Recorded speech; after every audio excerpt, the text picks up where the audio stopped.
लेके बहुत चर्चा हो रही है। तो क्या है जीएफआर?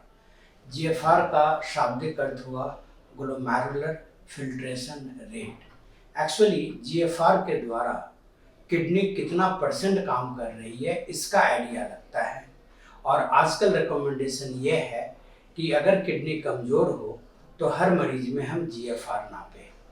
लेकिन लोग यूरिया क्रिएटिन में उलझ जाते हैं और बहुत बार वो समझ भी नहीं पाते कि यूरिया क्रिएटिन में अगर हम जांच करें तो इसमें क्या क्या प्रॉब्लम्स होते हैं। देखिए, यूरिया और क्रिएटिन किडनी फंक्शन जानने का आम जांच है, लेकिन यूरिया में खान पान के हिसाब से बहुत उतार चढ़ाव होता रहता है और क्रिएटिनिन में इंसान के मसल बिल्ड के हिसाब से बहुत उतार चढ़ाव होता रहता है।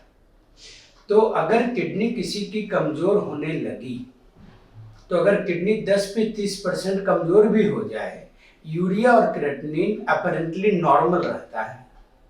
तो अगर किसी इंसान का क्रिएटिनिन 0.6 से बढ़ के 1.2 हो गया, इसका मतलब ये हुआ कि किडनी का फंक्शन आधा हो गया। लेकिन लोग 1.2 क्रिएटिनिन को नॉर्मल मान के आमतौर पे इसे इग्नोर कर देते हैं। इसीलिए अब रिकमेंडेशन ये है कि जीएफआर निकालें। तो जीएफआर निकालने का जो एग्जैक्ट तरीका है वो तो बहुत कॉम्प्लिकेटेड है, वो आमतौर पर निकालना आसान नहीं है। एक जो नॉर्मल क्लिनिकल तरीका हम लोग इस्तेमाल करते हैं वो ये है कि 24 घंटे के यूरिन में यूरिया और क्रिएटिनिन नाप लेते हैं और खून के यूरिया क्रिएटिनिन का क्या परसेंटेज किडनी निकाल रहा है इसको लैब में नाप लेते हैं। लेकिन तीसरा एक जो सबसे पॉपुलर तरीका है जिसे हर इंसान इस्तेमाल कर सकता है वह है ईजीएफआर, एस्टिमेटेड जीएफआर। तो इसमें क्रिएटिनिन के वैल्यू से ही हम ईजीएफआर का कैलकुलेशन कर सकते हैं। तो इसके लिए ढेर सारे फार्मूलाज हैं। तो ये नेशनल किडनी फाउंडेशन, ये अमेरिका की बॉडी है जिसका ये वेबसाइट है और उसमें से आप वेबसाइट्स पे जाकर के ये कैलकुलेटर का इस्तेमाल कर सकते हैं, या आपके एंड्रॉयड या आईफोन में ऐप्स भी आ गए हैं जो मैं यहाँ पे दिखाऊंगा। ये एक ईजीएफआर की तरह ये कैलकुलेटर है जिसे आप डाउनलोड कर सकते हैं और इसमें बहुत सारे फार्मूलाज हैं, जैसे सीकेडी ईपीआई इक्वेशन जो अमेरिका में प्रेफर्ड माना गया है। एक बहुत ही कॉमन इक्वेशन होता है जिसे क्रॉफोर्ड गॉल फार्मूला बोलते हैं। इन कैलकुलेटर्स पे जाकर के उस मरीज का उम्र क्या है, तो वो मर्द है या औरत है, और उसका वजन क्या है और उसके क्रिएटिनिन का वैल्यू क्या है, तो इन चीज़ों को अगर हम फीड करेंगे तो किडनी का परसेंटेज फंक्शन का एक आइडिया लग जाएगा। तो इसे मैं कैलकुलेट करके आपको दिखाता। अब हम उस वेबसाइट पे क्रॉफोर्ड गॉल फार्मूला का इस्तेमाल करेंगे। तो अगर किसी इंसान का क्रिएटिनिन 0.8 है और उसकी उम्र अगर 35 साल है और उसका वजन अगर 78 किलो है और वो अगर मर्द है, तो इसका मतलब हुआ कि उसका जीएफआर तकरीबन 142 है। लेकिन अब इसको और विस्तार पूर्वक समझते हैं।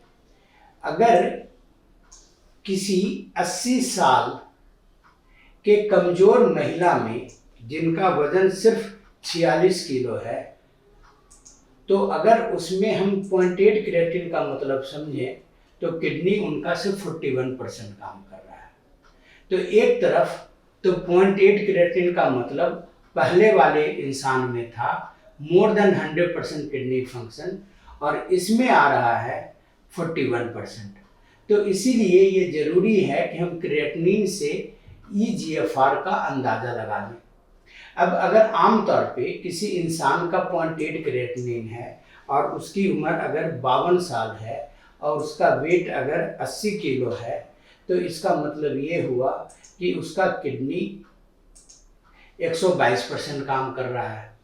अब अगर उसका क्रिएटिनिन 0.8 से बढ़ के 1.6 हो गया, तो उसमें इसका तात्पर्य हुआ कि किडनी 61% हो गया।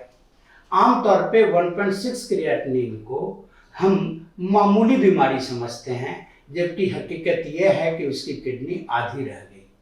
और अगर ये क्रिएटिन 1.6 से बढ़ के 6 हो जाए, इसका मतलब ये हुआ कि किडनी 16% काम कर रही है। अगर यह क्रिएटिन इस आदमी बढ़ के 8 हो गया, इसका मतलब हो गया कि किडनी 12% काम कर रही है। अगर क्रिएटिन बढ़कर 10 हो गया तो इसका मतलब हुआ कि किडनी 10% काम कर रही है। तो इस लेवल पे डॉक्टर डायलिसिस का या ट्रांसप्लांट का सलाह दे देता है अगर यह क्रिएटिनिन बढ़ने का कारण किडनी का परमानेंट फेलियर है तो। लेकिन अगर अब यह इंसान मान लीजिए कि अत्यधिक परहेज कर रहा है तो उसका मान लीजिए कि वजन घटते घटते घटते 40 हो गया, तो इसका मतलब कि 10 क्रिएटिनिन पे 40 वजन का मतलब किडनी 5% ही काम कर रही है। और अगर वजन 40 किलो है तो चूंकि मसल मास से क्रिएटिनिन बनता है तो ऐसे मरीज में आमतौर पे क्रिएटिनिन 10 से घट के 6 हो सकता है। तो लोगों को लगता है कि उनका किडनी ठीक हो गया, लेकिन हकीकत यह है कि अगर वजन आधा हो गया तो क्रिएटिनिन का ठीक होना एक भुलावा है। वो क्रिएटिनिन मसल मास के कमी के कारण कम दिखता है। एक्चुअली 40 वेट और 6 क्रिएटिनिन पे किडनी फंक्शन सिर्फ 8% है। जीएफआर निकालने के लिए आपको हर बार कंप्यूटर पे जाने की ज़रूरत नहीं है। आप ऐप डाउनलोड कर सकते हैं और जैसा कि इस ऐप में दिखा रहे हैं, यहाँ पे ये फार्मूला है, जिसको आप क्लिक करें, क्रिएटिनिन, वजन, उम्र और सेक्स ये फीड करें और जीएफआर आपको आसानी से उपलब्ध हो जाएगा। बहुत सारे लैब्स जो प्रमाणित तौर पे जिनको रेप्यूटेड लैब कहा जाता है, वह अब क्रिएटिनिन के साथ साथ जीएफआर का भी रिपोर्टिंग करने लगे हैं। तो सिर्फ क्रिएटिनिन में ना उलझें, क्रिएटिनिन से जीएफआर का अंदाज़ा लगा लें, जो किडनी फंक्शन के बारे में बेहतर ढंग से आपको बता सकता है। और भी बहुत जांचें होती हैं जैसे सिस्टैटिन सी वगैरह। तो शुरुआती स्टेज में जब किडनी कमज़ोर हो रही है और क्रिएटिनिन अभी बढ़ा नहीं है, उस टाइम में सिस्टैटिन से पता चल सकता है कि किडनी इंजरी है कि नहीं। लेकिन आमतौर पे यह ऐप डाउनलोड करके आप जीएफआर का अंदाज़ा लगाते रहेंगे तो आपके लिए अच्छा रहेगा। अगर किसी की किडनी कमज़ोर है और यूरिया क्रिएटिनिन बार बार ऊपर नीचे हो रहा है तो उस मरीज में ये क्रिएटिनिन ऊपर नीचे होने का क्या तात्पर्य है? क्या ये सिर्फ मांसपेशियों के विघटन से कम हो रहा है या सिर्फ मसल मास बढ़ने से ज़्यादा हो रहा है? यह जानने के लिए बहुत सरल तरीके से आप जीएफआर का इस्तेमाल करके खुद ही कैलकुलेट कर सकते हैं। और एक मरीज अगर महीनों तक अपना इलाज करा रहा है कहीं भी किसी भी पैथी में, तो वो क्रिएटिनिन में ना उलझे, अपनी डायरी में हर महीने का जीएफआर नाप ले। अगर जीएफआर लगातार बेहतर हो रहा है इसका मतलब किडनी ठीक हो रही है। अगर जीएफआर लगातार खराब हो रहा है इसका मतलब किडनी लगातार कमज़ोर पड़ रही है। सिर्फ क्रिएटिनिन से आप अगर अंदाज़ा लगाएंगे तो आपको धोखा हो जाएगा। तो यह था जीएफआर निकालने का नुस्खा। धन्यवाद।